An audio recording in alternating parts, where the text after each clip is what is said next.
Oh, Interpol.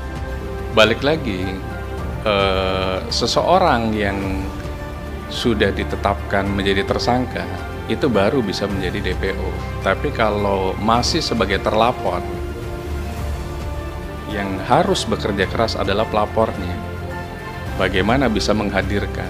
Karena polisi tahunya adalah hadir di penyidik gitu. Berarti pelapor harus punya upaya untuk menghadirkan. Karena bagaimanapun untuk memanggil ke Jerman itu bagaimana prosesnya? Berarti kan harus melewati Interpol. Interpol pun bisa asal sudah jadi tersangka. Ini kan belum sama sekali. Jadi dugaan-dugaan kita mungkin bisa jadi ini tidak akan berlanjut kasus ini. Hanya sekedar misalnya mungkin ya untuk mencari sebuah atensi. Tapi tidak masuk ke ranah hukumnya. Karena apa? Terlapornya sudah tidak ada di wilayah NKRI. Bagaimana bisa menghadirkan? Siapa yang bisa membawa? Dan itu costly. Tiket pesawat, misalnya penyidik datang, siapa yang menyediakan tiket pesawatnya? Karena kalau 2 kali dipanggil, ada hukum acara pidana kita itu harus memaksa hadir.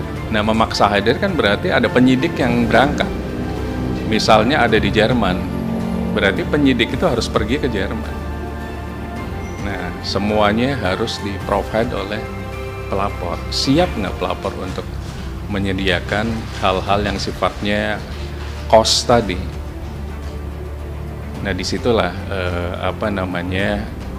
dilematis bagi pelapor, karena terlapornya sudah di luar wilayah Negara Kesatuan Republik Indonesia. Kasus Bunda Korla ini ada dugaan sebenarnya. Dugaan pertama berarti kalau memang sudah dilaporkan itu masuknya undang-undang pornografi. Kemudian pasti dijungtokan gitu, digabungkan dengan undang-undang ITE. Pasal berapa? Pasal 27 ayat 1 tentang pornografi. Jadi nanti di sana akan dicari deliknya gitu. Apakah sudah masuk delik tindak pidana pornografi secara objektif maupun secara subjektif sebenarnya. Tinggal nanti akan diberikan alat bukti lagi, sudah terjadi belum tindak pidana tersebut, atau sebenarnya ini hanya sekedar menghibur, kan berbeda. Biarkan nanti kalaupun misalnya sudah ada laporan polisi, apakah ke Polda atau ke Polres, itu nanti pelapor, siapapun pelapornya, itu akan diminta alat bukti. Alat bukti pertama adalah video-video pasti, kemudian foto-foto.